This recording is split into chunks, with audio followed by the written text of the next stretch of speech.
kita kembali ke dalam diri kita masing-masing. Jadi seluruh perolehan Anda di alam peristiwa, diskusi segala macam itu kemudian tetap harus Anda sublimasikan, harus Anda endapkan supaya nanti dia otentik menjadi milik Anda ketika sudah menemukan kebenaran dari seluruh yang dibicarakan. Pertama-tama begini, saya berdoa, tetapi doa itu sebenarnya keyakinan saya bahwa tidak mungkin Tuhan itu menciptakan jodoh-jodoh. Tidak ada yang tidak berjodoh. Kalau Anda berbuat baik, jodohnya Anda dapat berkah. Kalau Anda zalim, jodohnya Anda kena azab. Jadi kalau jangan gampang melakukan keburukan karena nanti Anda akan ketemu jodohnya. Anda juga jangan sombong, jangan merasa menang, jangan merasa sudah beres, karena setiap yang Anda alami setiap hari nanti akan ketemu jodohnya. Ada yang jodohnya ketemu seminggu, ada yang sebulan, ada setahun. Jadi mari kita detail terhadap setiap yang kita lakukan ini, karena dia akan berjodoh. Sekedar Anda ngasih tambahan tukang parkir 200 perak, itu nanti akan ada jodohnya. Begitu juga Anda menyakiti orang dikit aja, nanti ada jodohnya. Jodoh itu perimbangan. Kalau di Quran ada wa may ya'mal mithqala dzarratin khairan yarah wa may ya'mal mithqala dzarratin syarran yarah. Kalau di Jawa ada ngunduh woing pakarti atau jer basuki mawa beo. Saya yakin di setiap bangsa ada. Bangsa Madura punya, bangsa Sunda punya, bangsa Minang punya, bangsa Aceh punya. Saya tidak tahu bahasa-bahasa yang lain, tapi pasti. Jadi malam ini, kalau dalam bahasa Jawa tadi kan jer basuki mawa beo. Sebenarnya peristiwanya terbalik. Mawa beo jer basuki. Anda sekarang ini sudah membayar kepada Allah, kepada masa depan, dan kepada anak cucu kita. Membayarkan dengan thariqat, membayar dengan keikhlasan. Anda jauh-jauh datang ke sini merindukan sesuatu bersama-sama, dan kerinduan itu kepada sesuatu yang sama sebenarnya. Dan Anda membiayainya dengan uang, membiayainya dengan tenaga, membiayainya dengan juga ikhlasan. Itu Anda berarti Anda melakukan mawa beo. Beo ada biayanya. Jadi nanti Anda dipastikan oleh hukum Allah Anda akan ketemu jodoh dari pengorbanan Anda, dan thariqat Anda itu berupa kebaikan-kebaikan, kemudahan-kemudahan. Jadi kalau praktisnya saya itu sangat yakin pengorbanan Anda setiap bulan sampai pagi hari seperti ini nanti akan menambah kemudahan hidup Anda. Lahir batin, artinya hati sehancur apapun mudah sembuh gitu. Masalah separah apapun cepat dikasih solusi oleh Allah. Baik masalah pribadi, keluarga, bisnis, atau apapun saja, Anda akan mendapat kemudahan-kemudahan. Dan semakin Anda ikhlas dan tidak minta apa-apa, cuman jangan minta kemudahan. Jangan saya datang ke KJ supaya mudah hidup saya, enggak usah gitu. Datang ke KJ gitu aja, saya ikhlas gitu aja. Jadi tarik becak, genjot aja, tidak usah mudah-mudahan nanti saya dibayar, pasti dibayar. Itu enggak usah cari duit. Cari duitnya ketika transaksi. Pak, ke stasiun berapa, 3.000 ya 2.500 lah. Asal dilihat-lihat dulu, jangan tukang becak Madura. Untuk sampai ngenyang seket, diangkut sama dia tapi dikenek ini. Pak, hati-hati Pak. Sampean bayar seket, jaluk selamat. Hati-hati, jadi sebelum naik becak diteliti dulu dialeknya. Kalau dialeknya Madura, nanti sampean Pak, ten guluk-guluk, di mana guluk-guluk? Tidak ada. Terus setelah sampean tinggal baru, setelah sampean mau nawar becak lain baru dia teriak, oh lu guluk.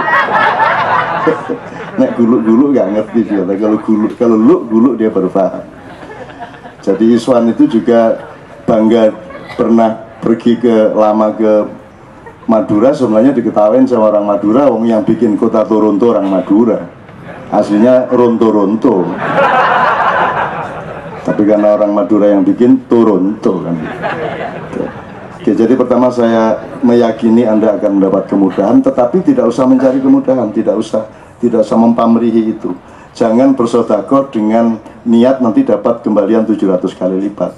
Itu bukan sedekah namanya. Sedekah itu titik ketika Anda ngasih, titik. Tidak ada pikiran apapun kecuali memberi, melayani, titik. Bahwa nanti Anda mendapat imbalan itu bukan urusan Anda. Jadi Anda jangan ikut-ikut, tidak usah difikirkan. Kalau Anda bersedekah, ngasih senyuman kek, nolong orang kek, nuntun orang tua tadi nyebrang jalan segala macam, supaya tidak menjadi sistem sosial dan ekonomi kreatif. Lumayan aku ini mendengarkan ini lumayan. Ya antar saja, Anda antar saja. Semakin Anda ikhlas mengantar dan membatasi diri Anda pada pelayanan titik, itu nanti makin banyak pendapatannya. Cuman jangan terus dikonstruksi bahwa dengan begini saya akan mendapat seperti itu. Itu bukan sedekah, itu namanya dagang. Jadi kalau Anda ngumpulin duit juta-juta dengan harapan dapat 22 juta, itu namanya dagang. Kalau dagang tidak bernilai sedekah gitu. Jadi janjinya Tuhan jangan dijanjikan oleh manusia. Nanti Tuhannya ngambek. Loh kok akeh Gusti Allah saiki gitu. Terus kono, enggak usah. Apalagi Tuhan sekarang banyak dikecewakan karena orang itu berdoa ahistoris. Dia berdoa, dia mohon, dia segala macam. Terus Tuhan jawab, lah kamu dulu waktu pertama bikin ini kamu tidak bilang-bilang saya. Setelah kamu mengalami kesulitan baru berdoa sama saya. Makanya sejak awal melakukan sekecil apapun pekerjaan, jangan tidak melibatkan Allah, kan gitu ceritanya. Allahnya terserah, mau Allah, mau Sang Hyang Wenang, mau Wineto, Manito, mau Yehova, mau terserah. Tapi pokoknya libatkan satu itu. Nah, satu itu gini juga jangan disalahkan terus saya seolah menuduh Tuhan ada di atap situ. Ini kan idiom saja sebenarnya. Tapi kalau saya bilang berdoa sama Allah itu, nanti disangka saya, padahal maksud saya itu Allah yang di dalam diri saya. Jadi mohon bahasa budaya jangan dimarahi kalau dia punya keterbatasan. Memang terbatas, nggak ada yang benar sebenarnya kalau diurut-urut. Seluruh kalimat itu nggak ada yang benar. Wong itu cuma kesepakatan loh. Wong anak saya aja kelas 3 SD nyeret saya mau omong tapi jangan kedengaran siapa-siapa. Mau boy sini toh, aku diseret ke pojok. Ayah itu kalau Makiyahan kan aku sering denger langsung di Makiyahan atau di YouTube saya baca, saya dengerin. Ayah itu kan suka ngomongin Indonesia gini, sinis kan gitu. Anak saya itu marah sama saya. Lu ya enggak ya kan ayah kan ngomong apa adanya kan gitu. Loh, tapi ayah kan selalu ngomongin Indonesia. Lah ya kan apa adanya. Loh, enggak usah apa adanya. Memang Indonesia itu tai, dia bilang. Loh, kok Indonesia tai? Anak saya kelas 3 panik aku loh, kok cahaya cilik masih bisa ngomong Indonesia tai. Loh, memang tai mau bagaimana? Dia bilang, memang tai Indonesia itu. Sito gue macam-macam gue isi SD kelas 3 ya. Loh, memang tai, dia bilang. Loh, coba aja agak mikir sedikit, dia bilang. Ini wallah ini mas, ini fatwa terakhir anak saya. Sebelumnya itu dia bilang ya, tak kasih tahu ya, sekolah yang baik itu yang memilih siswa-siswa yang tidak pintar. Itu sekolah yang baik. Wah, kok gitu? Loh, gunanya sekolah itu mendidik anak yang tidak pintar menjadi pintar. Loh, itu benar-benar dia ngomong gitu. Kalau sekolahan ngambil anak-anak pintar, itu namanya bukan sekolahan. Itu dia cari laba dari anak-anak pintar. Nanti karena dia mikirnya itu cari laba, akhirnya anak pintar itu menjadi bodoh di sekolah itu. Itu kan gawat ini, anak kelas 3 SD menyimpulkan begitu, bangun tidur gitu loh. Tak kasih tahu ya gitu. Oh ya, kok tak dengerin terus, fatwanya kita catat sudah beratus-ratus. Anak yang tai gini sih, kok tai bagaimana loh? Coba ayah dengerin baik-baik. Indonesia kan kita sebut tanah air Indonesia. Singkatannya mata aku. Ya wes. Nah, terus dia lega, terus dia tinggalkan saya.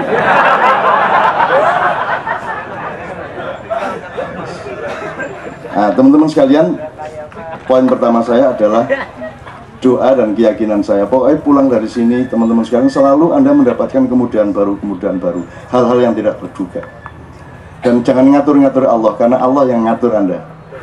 Gitu loh. Istilahnya Syekh Abdul Qadir Jailani, Sunan Kudus.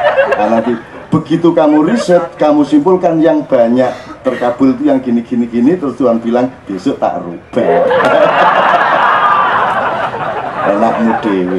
Terserah saya mau wasilah ndak wasilah, mau ngabulkan ndak ngabulkan, itu hak 100% saya, kata Tuhan. Wong saya yang bikin.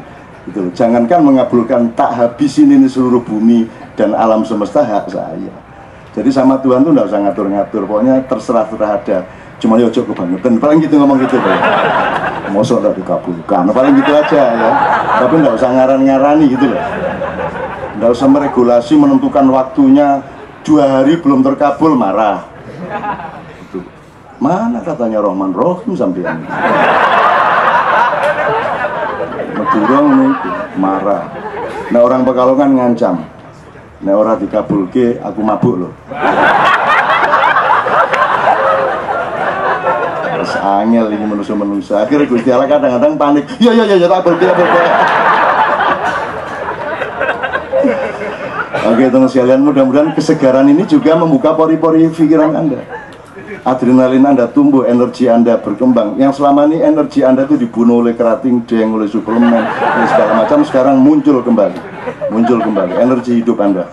Saya ini nyuwun sewu teman sekalian, saya tadi baru ingat, saya ini sudah 42 tahun forum kayak gini. Saya mulai tahun 72. Dan saya ingat yang pertama itu di kampung di Jogja, di belakang Jalan Mangkubumi itu ada di pinggir sungai itu namanya Kampung Jogoyudan. Di situ saya pertama ketemu rakyat itu. Dan itu saya lakukan terus menerus sampai jumlahnya kalau saya sendiri sudah puluhan ribu, kalau sama Kiai Ngajeng 3.800 berapa gitu. Dan yang saya syukuri bukan rekornya, yang saya syukuri adalah saya tidak pernah menagih apa-apa. Alhamdulillah. Saya tidak pernah berharap apa-apa, saya tidak pernah menuntut apa-apa. Saya tidak pernah terus mencita-citakan karena saya belusuan terus saya akan menjadi ini, gitu. Enggak, saya enggak minta. Saya tidak minta apa-apa ke yang disebut Indonesia ini, kepada masyarakat tidak minta. Saya tidak pernah transaksi. Saya tidak pernah, pokoknya saya nikmati. Karena saya tahu hidup itu adalah kalau saya sama tempe, maka yang paling enak tempe gitu saya. Yang bikin tempe tidak enak adalah makan tempe bayang nosok buntut. Goblokmu dewe. Wis tembene gak enak sok buntute gak oleh. Benar gak Mas? Nah orang tuh gitu, dapat duit cuman 100.000, dia merasa kurang puas karena pikirannya 1 juta. Loh kalau 100.000 ya 100.000 itu yang nikmat. Detik itu gitu loh, bahwa nanti kamu punya cita-cita, enggak apa-apa, cita-cita ditunda. Pas makan tempe itu jangan bercita-cita. Maka makan tempe itu menghayati tempe, menikmati tempe. Makanya para mubalik, orang-orang yang menasihati masyarakat, jangan ngajak berbuat baik. Ini supaya dipotong di YouTube terus nanti saya dimarahi gitu. MH.2 jangan mengajak orang berbuat baik titik. Ya tak biarin aja biar di YouTube kan. Maksud saya pengajian itu bikin workshop, pengalaman, memasukkan orang ke dalam cerita-cerita, kisah-kisah yang menggambarkan betapa nikmatnya berbuat baik. Kalau Anda nyuruh berbuat baik toh, ya ndak enak berbuat baik. Saya enak aku nyolong, nuroni bojone wong. Kan jadi orang dididik untuk puzzling antara kebaikan dengan kenikmatan. Selama ini kan orang nggak punya duit tidak nikmat, punya duit nikmat. Itu puzzle-puzzle yang tidak bermutu. Bahkan penderitaan pun Anda menemukan nikmatnya, dan Anda potensial untuk menemukan nikmatnya penderitaan. Lihat anak-anak yang ditinggal pacarnya, dipelihara patah hatinya itu, didengerin di kamar lagu kenangannya, gitu. Terus barang yang masih kebawa oleh dia dilus-lus, dinikmati gitu. Karena orang punya potensi untuk menikmati penderitaan, dan penderitaan itu tidak negatif. Penderitaan itu Anda perlukan. Tidak ada bayi lahir tanpa penderitaan ibunya. Dan jangan sebut penderitaan itu penderitaan. Penderitaan itu kenikmatan yang menyamar. Oh, biye wes. Kenapa ngeden iki mesti nyamar iki.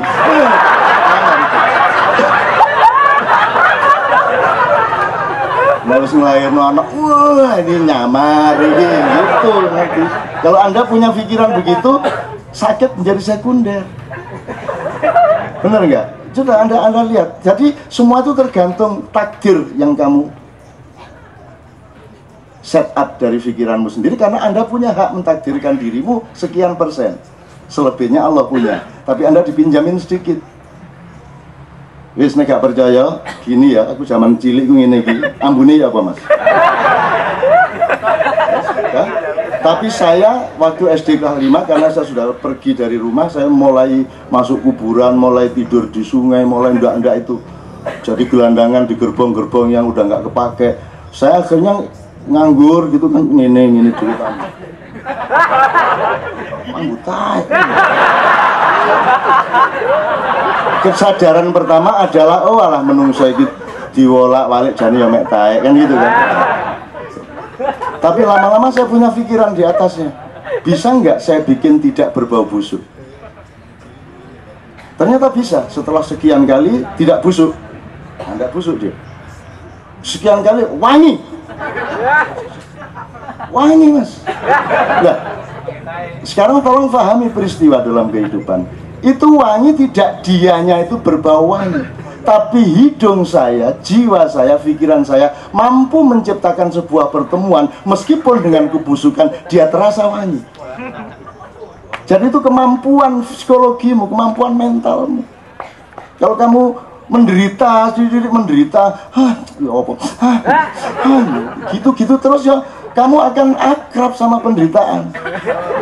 Gitu loh, Dimas ya. Jadi saya kembalikan, saya 42 tahun seperti ini dan saya tidak pernah meminta apa-apa. Dan memang saya tidak mendapatkan apa-apa. Kalau yang disebut mendapatkan itu, nanti saya jadi tokoh masyarakat, saya jadi kiai, saya jadi calon presiden, saya jadi populer, semua tidak saya dapatkan. Dan alhamdulillah, karena saya memang tidak pernah berdoa seperti itu, saya tidak mendapatkan apa-apa. Tapi tidak mendapatkan itu lebih membuat saya bangga daripada saya mendapatkannya. Loh, kalau saya puasa dapat hari raya apa anehnya? Tapi kalau puasa aku pelihara sepanjang hidupku, dan aku serahkan, tolong hari raya yang simpan dulu ya Allah. Awas dulu kalau kasih, simpan dulu. Aku masih kuat berpuasa sampai berapa ratus tahun pun aku masih kuat berpuasa. Ujilah aku, aku. Akhirnya Garyoyo temen aja. Loh, apa gunanya bercita-cita terus tercapai, terus bangga? Loh, enggak. Saya tuh tidak pernah mencapai apa-apa melalui cita-cita. Saya itu menikmati kalau saya tidak pengen apa-apa, Tuhan menengkai, gitu loh. Enggak berusaha, enggak bekerja. Saya enggak pernah ingin mendapatkan itu. Cuman saya melakukan hidup ini sungguh-sungguh, tulus, dan saya bertahan sampai sekarang seperti ini. Dan saya tidak berubah. Budayanya enggak berubah, cuci baju enggak berubah. Nek bengi jam 2 udah ndadar nyeplok, enggak berubah sampai hari ini. Saya tetap, meskipun saya punya duit lebih banyak, konsumsi saya tetap seperti itu. Budaya saya tidak meningkat. Baju saya ya gini dari dulu. Itu pendapatan. Kalau saya terus bisa beli baju baru yang lebih mahal terus, itu nggak membanggakan ya, wajar dong duitnya oke. Tapi kalau duit lebih banyak, tetap dengan baju yang ditisik sendiri seperti Rasulullah, alangkah hebatnya. Kan begitu. Rasulullah kalau mau baju berapa? Tapi dia bajunya cuma 3. 1 dicuci, 1 dipakai, 1 di lemari. Itu pun kalau ada lemari. Jadi ya gak di lemari, jangan semuanya gurung lemari. Belum ada pengusaha mebel dari Solo.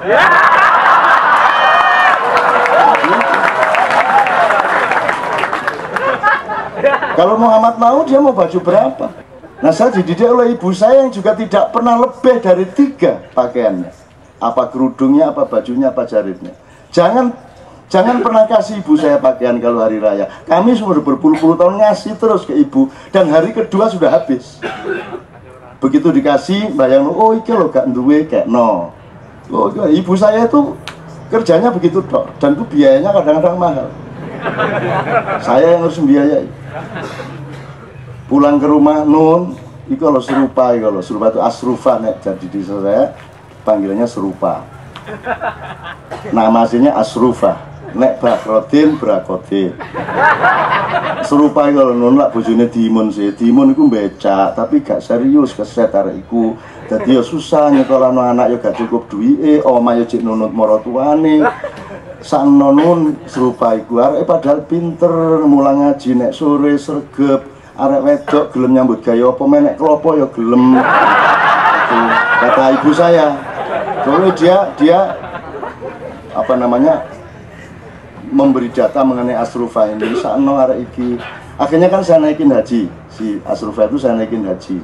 Terus iku bojone iku keset mek becak wis ndek desa sapa sing numpak keset pisan gitu kan. Terus endingnya gini, kayak nomah pokoknya cilik-cilik. Nah, saya bikinin rumah. Mau ndak mau lah disuruh ibu saya. Kalau disuruh ibu saya itu apa saja, mau disuruh ndelosor saya ndelosor, suruh jilat silit itu tak jilat silit. Karena itu pekerjaan yang paling mulia. Makanya kalau Anda kuliah cepat selesai demi ibumu. Wis cukup itu tak alasannya, gak usah cai pinter, cai jadi intelektual, cai gak usah. Wis pokoknya selesaikan skripsimu secepatnya supaya ibumu seneng, sudah. Itu lebih kuat itu motivasinya. Gitu. Itu tak saja. Temenan itu. Dan motivasi saya dari dulu gitu. Saya tidak pernah tidak keluar dari sekolah yang saya masuki. Coba biar. Kecuali SMA saya sudah keluar masuk lagi. Karena kakak saya jadi SD nguyui guru. Nah saya dihukum disuruh berdiri di atas bangku. Ngukum itu mbok mikir. Karena ada environment of punishment kan gitu. Nah ini saya kuliah hukum dulu. Kuliah hukum kan cukup baca beberapa hari selesai. Kalau memang saya disuruh berdiri sepanjang pelajaran saya berdiri di atas, dia tidak perhitungkan bahwa oh, anak itu bisa pingin kencing, bisa pingin beol, kan mestinya dia sediakan jumtos yang kalau berdiri kemudian pingin kencing maka diperkenankan ke kamar mandi, kan gitu mestinya. Ini enggak, berdiri gitu dok. Terus aku kudu ngoyo. Ya tak uyu sampai.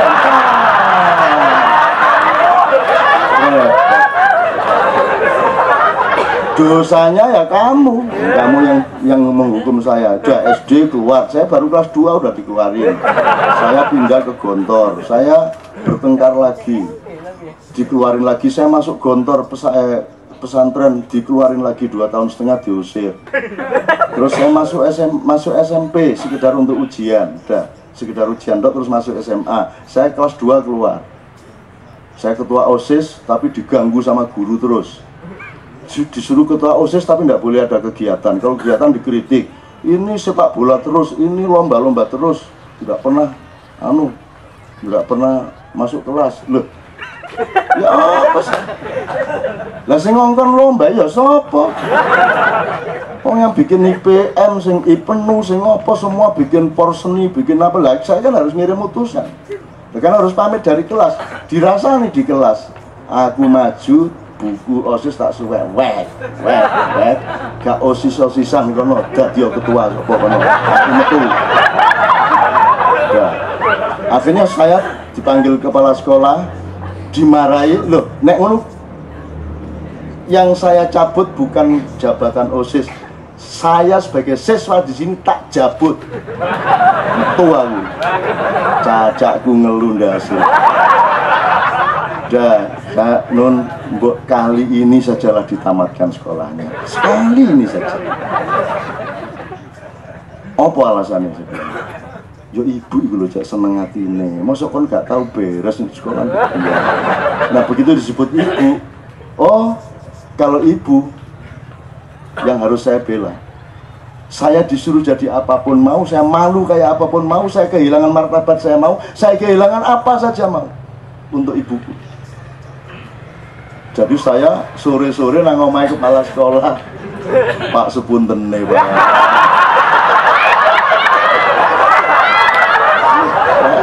Gitu Mas. Nah, jadi saya kembalikan ke cerita saya 42 tahun itu. bukan cerita tentang saya, tapi Anda itu yang total kepada segala sesuatu itu. Kalau kamu ditakdirkan Allah kulitmu begitu, maka kamu harus berpendapat ke dalam dirimu bahwa kulit yang terindah itu kulitmu. Ngono. Nek kon ndelok, waduh, kok kuning, kok aku gak. Akhirnya nang salon. Ono wong sing nang salon iku bendina iku kerukupan di tabung. Cek putih, cek coklat, pokoknya bendina kerukupan. Karena dia tidak mau menjadi dirinya sendiri. Jadi sekarang kebanyakan orang kena iklan, kena ini, kena itu, kena kebudayaan, kena mode, kena tren, kena segala macam, akhirnya dia pergi dari dirinya sendiri. Apa soal hidung, soal kulit, soal bahasa aja pergi dari dirinya sendiri. Tidak ada radio di seluruh Indonesia yang tidak pakai bahasa Jakarta. Gimana nih teman-teman, udah belum nih? Ya masih arek nganjuk yang ini. Sampai rumah nanti nganjuk radio mesti bahasa Betawi. Gitu loh. Masih Surabaya sekali-sekali ada bahasa Surabaya, tapi tetap saja standarnya bahasa Betawi, bahasa Jakarta, Indonesia Jakarta gitu loh. Kenapa tidak berani menjadi dirimu sendiri? Kan sering saya bilang, kalau Anda orang Jawa, kalau Anda orang hidungnya kayak gitu ya, maka Anda harus berpendapat ya hidung begitu yang paling indah. Nek bule kedawan nih loh. Kedawan yang indah yang segitu itu. Apalagi orang Amerika kulitnya apa kulit puyah ngono. Kayak kerupuk. Puyah itu artinya pucet. Gimana? Loh, yang indahnya kayak saya ini. Kalau Afrika terlalu hitam. Kalau yang indah tuh yang kita ini yang sedengan. Nanti kalau Anda orang Afrika, saya ceramah di Ethiopia, saya balik. Yang indah itu yang kulit Anda itu. Kalau orang bule itu, tuh gimana kulit kok kayak gitu? Apalagi orang Asia enggak jelas itu. Hitam enggak, kuning enggak, ngono. Cara berpikirmu itu jangan terserat-serat kemana-mana. Meskipun itu enggak usah diperdebatkan. Setiap orang memiliki kebenarannya masing-masing sepanjang tidak dibenturkan sama orang lain. Karena itu masalah individu kok hidungmu itu, bukan masalah sosial. Kalau masalah sosial harus dirunding. Jadi misalnya sekarang teman kita yang dari Sunda tadi yang tidak setuju Nusantara dan teman kita yang Nusantara tadi, menurut saya mereka harus jadi sahabat. Bener nggak? Harus kenalan, sering ketemu, merundingkan. Oke, Nusantara nggak masalah, yuk kita bikin nama yang baru. Untuk apa orang Jawa sama orang Sunda terus-menerus dendam satu sama lain seperti itu? Nah, Anda harus merintis, jadilah sahabat dan rundingkan nama yang baru untuk masa depan kita. Dan memikirkan ya. Pada saat yang sama, Anda tidak usah, yang Jawa tidak usah mensunda-sundakan diri, yang Sunda tidak usah menjawa-jawakan diri. Anda orang Jawa harus jadi orang Jawa, kalau Sunda harus jadi orang Sunda. Itu takdir Allah, kata Mas Iswan tadi. Allah yang punya. Kalau Anda kucing, jangan menganjing-anjingkan diri, anjing jangan mengayam-ayamkan diri. Apalagi ilmunya orang sekarang itu terbatas pada satu langkah ke depan, itu pun langkah pendek. Wah, ini ada indikator bahwa ayam itu kakinya 2. Benar? Begitu ono Iwan liwat, oh ayam ini sikil loro soalnya. Begitu gampang menyimpulkan hanya karena indikasi 2 kaki itu, seseorang disimpulkan sebagai ayam hanya karena pengetahuan dia ayam itu berkaki 2. Jadi orang sekarang ini Masya Allah, makanya di Ma'iyah ini, di kantor ini menurut saya Anda benar-benar menjadi manusia baru. Kita tidak ingin merubah Indonesia, tidak ingin merubah Nusantara, tidak ingin merubah apa-apa. Perubahan itu nanti kan output sama outcome, itu urusan Allah. Tapi Anda menjadi manusia baru yang tidak seperti manusia yang ada selama ini. Begitu Anda menjadi manusia baru, pasti produkmu berbeda, pasti perjuanganmu berbeda. Tidak usah kamu sengaja, pasti tetap akan merubah Anda. Anda tetap menjadi pejuang, mau tidak mau. Tidak usah diniatin pun Anda tetap jadi pejuang. Ada loh sesuatu yang tidak bisa diniati. Jangan marah ya, kelamin misalnya gak iso diniati. Tak mungkret gak iso. Gak iso. Ya apa kok? Jadi dia membutuhkan mekanisme yang berbeda, dia membutuhkan perangkat-perangkat yang berbeda. Ada seorang istri membawa suaminya karena suaminya nggak pernah bisa ereksi dengan dia. mbak-mbak itu yang mijitin urat segala macam. Begitu diolah sama mbaknya itu bisa set, wah seneng bojone, mulai gak iso meneh, dibawa lagi langsung ini. Jadi dia pikir yang nggak bisa itunya bukan, yang di depannya itu loh yang berbeda. Hanya kalau Mbak Ika karena ya mesti langsung, hanya kalau raimu ini. Kan kami tiap hari cemberut aja ya toh, wajahmu nggak pernah enak, kamu tidak pernah menunjukkan kasih sayang yang dibutuhkan suami. Ya apa bojomu kate dingongo. Sama dengan wanita juga begitu, terhadap laki-laki juga begitu. Jadi ada hal-hal yang tidak bisa kamu rencanakan. Jadi kamu jangan merekayasa hidup ini sepenuhnya. Jadi sekarang yang terjadi di Indonesia jangan dipikir ini substansial. Pilpres, pengelolaan itu tidak substansial untuk zaman yang sedang kita jalani. Ini sudah lahir peradaban baru, mulai dari persemaian di Kenduri Cinta ini. Kamu jangan pikir kamu menang, kamu jangan pikir kamu hebat. Di Indonesia ini kan menang sama dengan benar, kalah sama dengan salah. Bagaimana itu? Nanti dulu. Menang pun kamu ada waktunya. Kamu main sepak bola, bisa sengaja memasukkan bola? Bisa? Tidak bisa lah, kalau bisa kan tidak ada sepak bola. Karena setiap orang pasti niat untuk memasukkan bola. Dan kalau niatnya itu bisa direkayasa sendiri, benar-benar masuk, gak situ bal-balan. Blang, blang, blang, blang, blang. Ketika gawangnya tidak jadi kemasukan karena bolanya membentur gawang, siapakah yang bekerja? Siapakah yang bekerja sebenarnya? Kok bolanya membentur gawang? Wah, diselamatkan oleh gawang. Gawang kok menyelamatkan? Dia nggak gawang yang salah nyelamat. Oh, gawang yang jejering menyelamatkan. Bukan. Jadi kemarin di Bambang Wetan teman-teman memulai wirid ya faal. Jadi aduh ini jadi menjelaskan agak torikot sedikit ya. Jadi seluruhnya ini bekerja, dan yang maha bekerja itu kita sebut Allah lah gitu ya, Allah apa Tuhan atau terserah lah, pokoknya yang itulah ya. Itu yang maha bekerja. Kalau di dalam torikot resmi biasanya ada istilah af'al, jadi ada zat, sifat, isim, af'al ya. Asma, isim itu singular, kalau pluralnya asma. Nah, yang saya pakai bukan itu. Kalau yang saya pakai, yang benar mana? Nggak usah berdebat. Yang benar itu adalah kalau kamu tulus menjalani, selesai. Jadi kesembuhan atau pencapaian itu tidak harus melalui jalannya, terserah Tuhan. Sebelum saya ngomong af'al ini ya, saya ingatkan dulu yang sudah pernah kita omongkan dulu. Dokter bikin obat generik atau sudah bikin obat industri, terus ini untuk menyembuhkan ini flu, ini mengurangi rasa sakit, ini iya memang benar, tapi itu tidak terjadi kalau tidak diizinkan sama Allah. Jadi maksud saya gini loh mas, yang bagi yang belum dengar jangan tanya kepada yang sudah dengar ya, yang sudah dengar jangan ngasih tahu dulu kepada yang belum dengar, supaya saya ceritanya lancar. Kan Abu Nawas dulu kan mirip-mirip saya, kalau disuruh khutbah kan pernah mau, saya kan belum pernah khutbah, pernah terpaksa sekali. Abu Nawas Alhamdulillah, amma ba'du. Saudara-saudara para jamaah sekalian, bagi yang belum tahu apa yang akan saya khutbahkan, silahkan tanya kepada yang sudah tahu.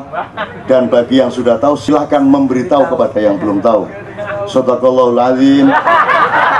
Barakallahu li wa lakum fil Qur'anil azim wa nafa'allah. Gitu, selesai.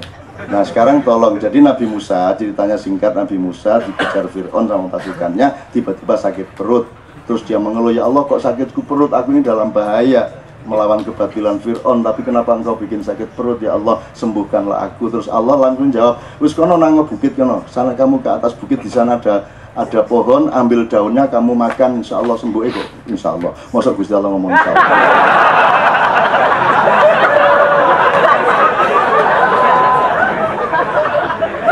Lucu ya Gusti Allah, insya Allah.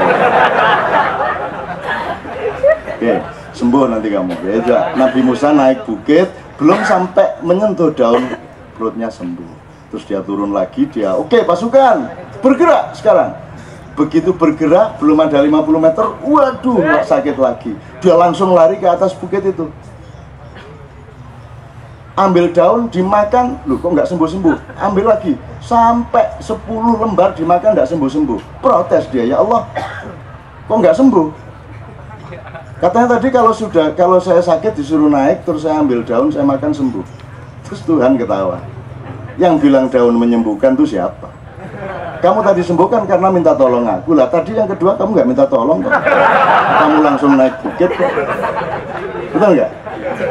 Yang kedua kamu nggak minta tolong, kamu langsung naik bukit karena kamu berkesimpulan daun itu bisa menyembuhkan. Oh tidak, daun tidak bisa menyembuhkan. Mungkin daun aku izinkan bisa menyembuhkan, tapi itu tidak mutlak, terserah-serah aku. Jadi aku bisa menyembuhkan kamu, bisa dengan daun, bisa dengan tidak saya apa-apakan, bisa dengan kamu kepalamu terbentur kayu, bisa aja, terserah dia pokoknya. Gitu loh. Jadi teman-teman sekalian, saya bicarakan soal ini supaya Anda itu hidupnya itu penuh kemungkinan. Sesuatu yang mustahil itu jangan dianggap mustahil. Sesuatu yang sudah pasti jangan disebut pasti, nanti dulu wes tau gak mesti rek.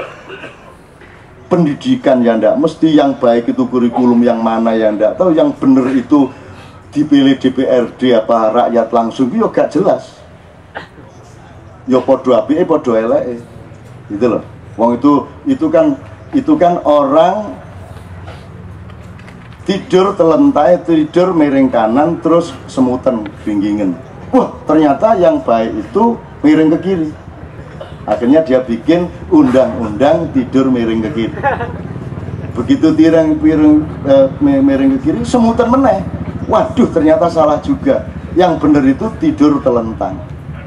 Begitu tidur, bikin undang-undang baru, tidur telentang. Begitu telentang ngorok, waduh, ternyata yang benar itu tidur tengkurap. Bikin undang-undang tengkurap. Pokoknya Indonesia kentek waktunya digawe mengkurap, melumah, miring gitu. Dan nanti begitu seluruhnya sudah dicoba dan tetap mudarat, balik lagi miring ke kanan lagi, kan gitu. Balik lagi miring ke kanan sekarang. Nah, Jawa Sunda itu apakah terus berkompromi? Jangan. Ya rundingkan mana yang paling rasional dan ikhlas satu sama lain. Kalau belum ketemu itu ya enggak apa-apa, enggak usah suatu hari ya sudah sendiri-sendiri aja juga enggak apa-apa. Sunda negara sendiri, Jawa negara sendiri enggak apa-apa. Kenapa harus bersatu kalau memang tidak bisa bersatu gitu loh.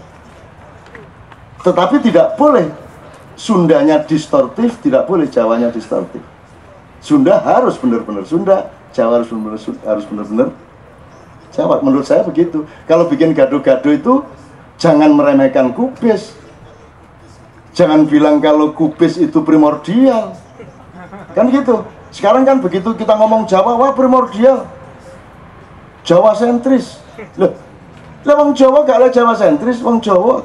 Yang penting output saya baik, enggak kan begitu.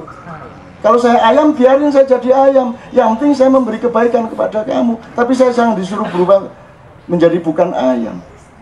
Gaduh-gaduh harus benar kubisnya, lontongnya, kacangnya harus benar-benar kacang. Sunda harus benar Sunda. Supaya kamu bisa mengkritisi Bhinneka Tunggal Ika. Kamu tidak pura-pura dengan Bhinneka Tunggal Ika. Sekarang saya tanya, Bhinneka artinya apa?